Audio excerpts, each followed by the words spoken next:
그래서 결론적으로 뭘 확인했냐면 뇌종양의 성장이 억제되더라. 그러니까 환자들 입장에서도 이거 귀가 솔깃한 얘기예요.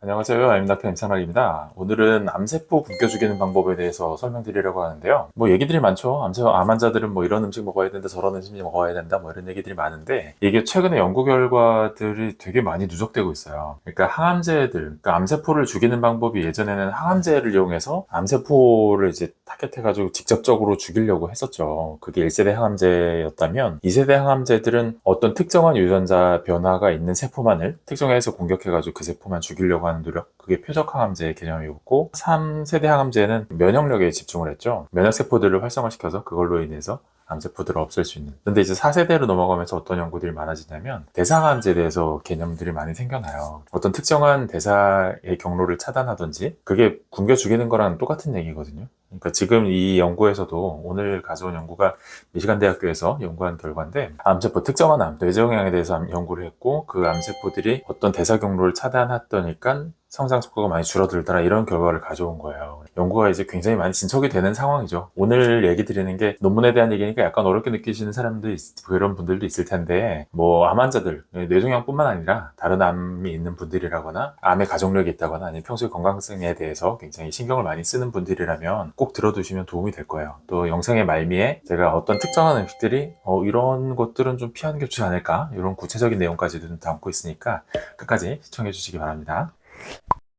오늘 말씀드릴 내용은 무려 네이처지의 아티클로 나온 거예요. 그러니까 올해 9월 3일이니까 얼마 안 된 논문이죠. 이 논문에서 하는 얘기가 콜티컬 글루코스 메타볼리즘이 뭐냐면 뇌 피질이라 그러잖아요. 뇌 좀 바깥 부위, 뇌 바깥 부위에서 포도당이 대사되는 거를 좀 재편성하는 게 포도당 대사 경로를 바꾼다는 얘기예요. 재편성한다는 게. 그렇게 바꾼 것이 그 사람에서 뇌종양의 성장을 촉진시킨다. 그러니까 대사 경로, 포도당이 대사되는 경로가 바뀌는 것이 뇌종양 성장을 촉진시킨다는 내용이에요. 어떠한 경로를 통해서 이게 바꾸는지 알면 우리가 그 경로에 해당하는 음식들만 좀 바꾸면 되잖아요. 그런 내용을 담고 있다는 거죠. 그 사람한테 필요한 3대 영양소, 우리가 먹는 음식들의 3대 영양소에 뭐 탄수화물, 지방, 단백질이라고 하잖아요. 얘들을 구성하고 있는 게 뭐냐면 탄소, 산소, 수소, 그리고 단백질 같은 경우엔 질소까지 CHON, 이렇게 4가지 원소가 구성을 한다고 하는데 그 중에서 탄소에 집중을 했어요. 탄소에다가 표시를 하는 거예요.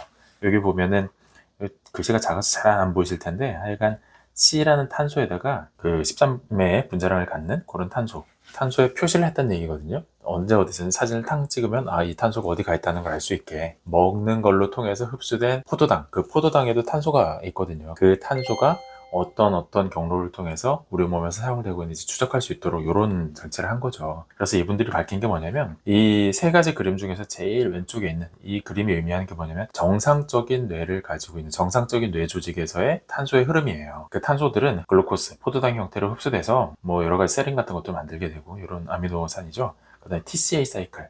이거 TCA 사이클 이거 고등학교 때 많이 나왔던 건데 고등학교 생물 시간이나 아니면은 뭐 생물과의 아주 기초적인 그 일반 생물학 시간에 TCA 사이클에 대해서 많이 배우죠. 에너지를 만들어내는 경로예요. 글루코스를 우리 몸에서 세포 속에서 미토콘드리아, 특히나 미토콘드리아 안쪽에서 어떻게 분해를 해가고 어떤 물질들이 만들어지면서 몸에서 사용할 수 있는 ATP라든가 이런 에너지를 전환을 하더라, 이런 거에 관련된 내용인데 여기서 만들어진 에너지를 가지고 뇌 신경전달 물질이라고 그러죠. 신경전달 물질들을 만드는 그런 원료로서 사용을 한다. 이게 정상적인 뇌 조직에서의 활동인데 뇌종양이 있는 사람들한테서는 이게 바뀌어 있어요. 어떻게 바뀌어 있냐면 이 세린이란 특별하게 이제 세린이라는 아미노산의 흡수가 굉장히 많이 올라가 있고 글루코스가 TCA 사이클을 통해서 정상적인 에너지로 전환이 되는 게 아니고 뇌종양 모델에서는 세린이라는 아미노산의 흡수가 확 증가한 것도 있고 그 다음에 뉴클레오타이드, 뭐 DNA의 원료 물질들이죠. 그런 것들의 합성이 증가하더라. 얘네가 탄소를 기껏 넣어줬더니까 그 우리 몸에서 정상적으로 사용할 수 있는 에너지로 전환하는 데 쓰는 게 아니라 자기 분열하는 데 쓴다는 거예요. DNA의 원료를 많이 만든다는 것 자체가 이제 분열을 좀 많이 하겠다, 이런 거잖아요. 분열할 때 DNA가 많이 합성되니까. 특히나 세린이라는 아미노산이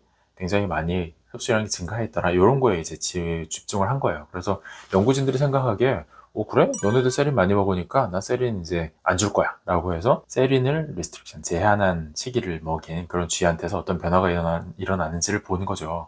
그래서 결론적으로 뭘 확인했냐면 뇌종양의 성장이 억제되더라. 거기다가 또 여기 방사선 표시 보이나요? 방사선이나 아니면 요거 항암제거든요. 방사선이나 항암 치료 같은 이런 치료에 대한 반응성도 증가하더라. 와, 이게 세린이라는 아미노산 섭취를 제한하는 것만으로도 이런 결과를 냈다는 거죠. 그러니까 환자들 입장에서도 이거 귀가 솔깃한 얘기예요. 왜냐면 항암제 치료를 하고 있거나 뇌종양은 사실상 항암제 치료가 굉장히 제한적이죠. 그 항암 치료를 하고 있거나 방사선 치료를 하고 있거나 한 분들이 세린을 먹는 건 좀 제한을 해야 되겠다. 그리고 뇌종양이 있거나 한 분들은 세린 섭취를 좀 줄여야 되겠다라고 생각을 할 수가 있죠. 특히나 세린이 좀 많이 들어있다고 하는 음식이 가장 대표적인 게 콩이에요.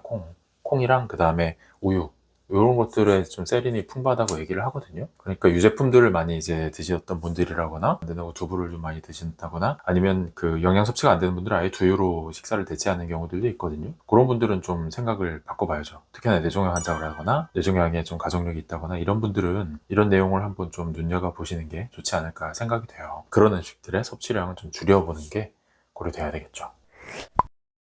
자, 오늘은 특정한 논문을 좀 가져왔어요. 논문, 이렇게 발표된 지 얼마 안 된 논문이기도 해서 현재 연구가 굉장히 활발하게 일어나고 있는 그 대사항암제에 대한 개념에 대해서 실질적인 그 결과를 낸 논문이라고 생각돼서 오늘 여러분들한테 소개시켜 드렸고요. 약간 어려운 내용이겠지만 세린의 섭취를 좀 조절해 보는 게 뇌종양 환자한테 도움이 될 수 있겠다는 내용을 전달해 드리려고 설명을 해 드렸습니다. 자, 오늘 설명드린 내용이 도움이 되었다고 생각이 되신다면 구독과 좋아요 부탁드릴게요. 긴 영상 시청해 주셔서 감사합니다.